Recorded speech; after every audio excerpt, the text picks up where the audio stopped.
മലപ്പുറം നായടംപൊയിലിൽ കാപ്പി കൃഷി ചെയ്ത് 100 മേനി വിളവെടുക്കുകയാണ് റിട്ടയർഡ് അധ്യാപകൻ മാത്തുണ്ണി. കാപ്പിയോടൊപ്പം ഓറഞ്ച് മരങ്ങളും നട്ടിട്ടുണ്ട്.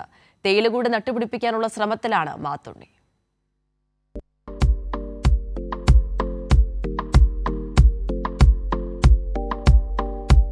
മമ്പാട് MES കോളേജിൽ നിന്ന് വിരമിച്ച ശേഷമാണ് കൃഷിയിലേക്ക് തിരിഞ്ഞത്. നായാടാംപൊയിലിൽ 5.5 ഏക്കർ സ്ഥലം വാങ്ങി. 5 ഏക്കറിലും കാപ്പി പിടിപ്പിച്ചു. 1000-ഓളം ഓറഞ്ച് മരങ്ങളും നട്ടിട്ടുണ്ട്. ഇത് അടുത്ത വർഷത്തോടെ കായ്ച്ചു തുടങ്ങും.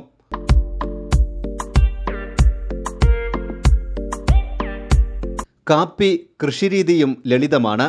വന്യമൃഗങ്ങളുടെ ശല്യവും കുറവ്. ഇപ്പോൾ കാപ്പിക്ക് നല്ല വിലയുമുണ്ട്. പലരും മറ്റ് കൃഷിരീതിയിലേക്കും തിരികെയും മറ്റ് ഭൂമി കണ്ടമാനം വിടുന്ന ആളുകൾ വിറ്റ് മറ്റു സ്ഥലങ്ങളിലേക്ക് പോവുകയൊക്കെ ചെയ്തു. പക്ഷേ അന്ന് കാപ്പി കൃഷി മറ്റ് ജാതിയൊക്കെ ആയിട്ട് നിലനിന്ന ആളുകൾക്ക് ഈ കൊല്ലം ഒരു സുവർണമായിട്ടുള്ള അവസരം കിട്ടി. നല്ല വില, നല്ല ഈൽഡ് കിട്ടി. ആളുകൾക്കൊക്കെ തന്നെ വലിയ വില കിട്ടിയിട്ടുണ്ട്.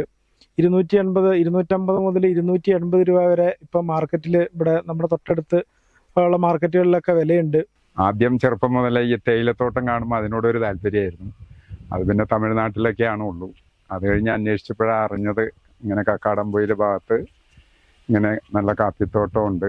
അങ്ങനെ ഇവിടെ വന്ന് കണ്ടു കഴിഞ്ഞപ്പോൾ ഇവിടുത്തെ കാലാവസ്ഥയും ഇതെല്ലാം കണ്ടു കഴിഞ്ഞപ്പോൾ വളരെയധികം ഇഷ്ടപ്പെട്ടു.